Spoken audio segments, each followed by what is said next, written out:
Close your eyes for a moment. Imagine yourself driving home late at night for a much-deserved night of rest.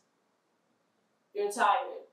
You're trying to focus on the road, but all you can think about is a hot shower and your warm, cozy bed. Your eyes are heavy. You close them for what seems like a split second, and when you open them, your car is already off the road, and before you can do anything, you already crash it against a tree. Time passes. You slowly regain consciousness. Your head is pounding. There's blood all around. You're trying to move your right leg, but you can't. It hurts. You think it might be broken. You look around, and there's no one in sight. You scream for help, but all you can hear is the sound of your own voice accompanied by echo. So you decide to look around in your car, and you find your cell phone. It survived the crash intact. So, what do? You're probably thinking about calling an emergency number for assistance, right? Well, where I'm from, we don't have that luxury. You can open your eyes now. Hi, I am Ilza Varínia. I am a girl mover and an MD, and I've always lived my life doing what others expected of me. External validation was always important, so I basically just put everybody's needs above my own. I like to compare my life to the book Alice's Adventures in Wonderland because I started it with a naive view of the world, and my dream of becoming a doctor was coming to fruition. I remember feeling in cloud nine when I got into medical school. This dream came to life in my childhood, although my brother took it upon himself to squash it, because he proceeded to remind me that I am very squeamish and that I don't really like seeing ugly things. So he asked me if I was going to be able to see sick and wounded people every day working in a hospital. I confessed that I agreed with him. I didn't really like seeing ugly things, so I decided to pursue another career path. So I went from wanting to be a doctor to wanting to be a singer, a fashion designer, a ballerina, an astronaut, an architect. But none of those resonated with me. I didn't see myself doing those things for the rest of my life. In contrast, health sciences just fascinated me. I always wanted to know how the human mind and body worked. I was always curious how our cells could function in perfect harmony, how our thoughts were originated. So I decided to risk it and apply for medical school. I was scared that my brother could be right, but I decided that I was going to fix the problem when I got there.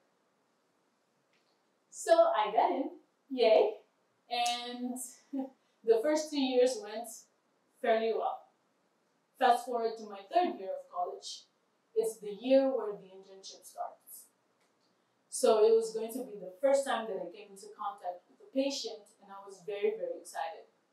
I must confess, I pictured something along the lines of Grey's Anatomy, with doctors walking around in scrubs and ambulances arriving and a whole trauma team running around to stabilize the patient.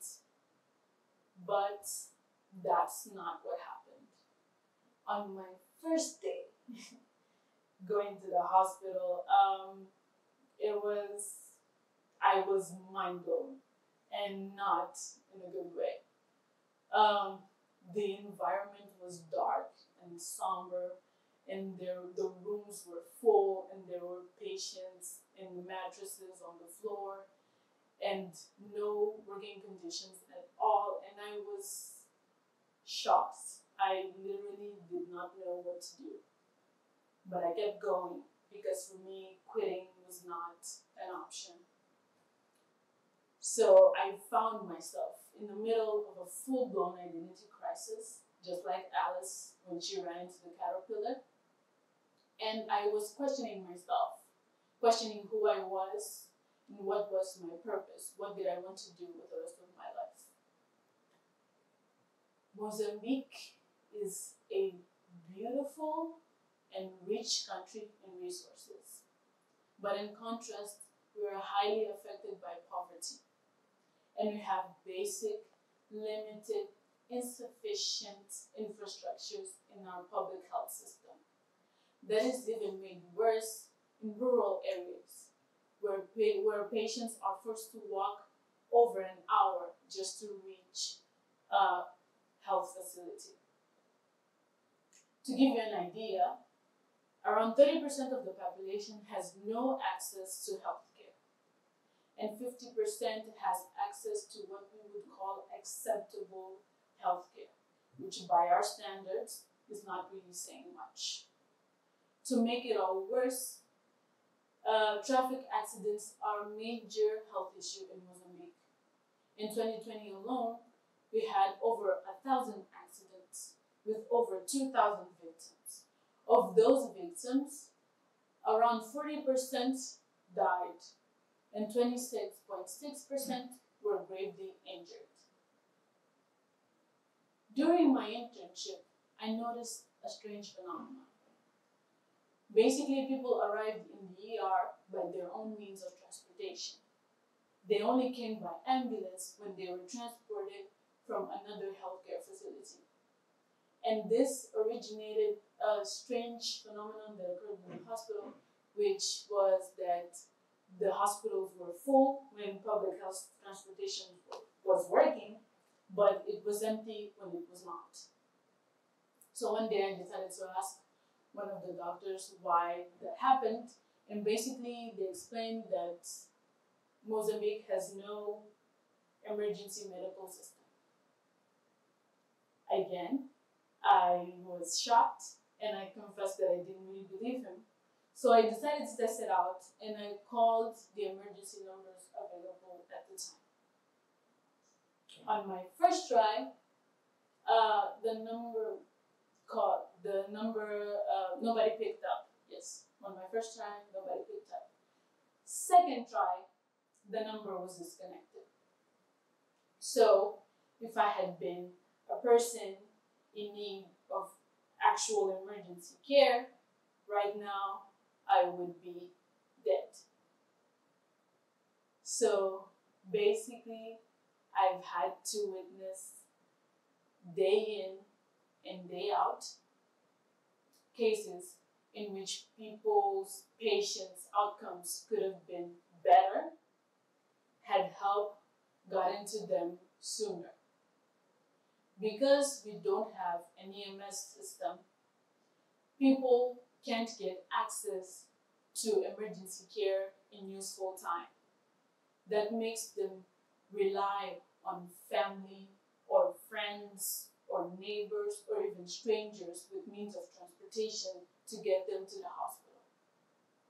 Also, because of this, many trauma victims end up dying. They don't reach the hospital in time because there's no ambulance to come and secure them. And all of this contributes to the alarming statistics that I mentioned earlier. So all of this just, again, blew my mind, and not in a good way. This gave way to a feeling of disappointment and frustration.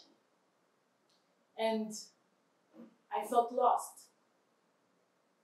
I again found myself in Alice's shoes as she was talking to the Cheshire Cat. I kept having this internal dialogue, like, where do you go from here? And the truth is, I didn't know.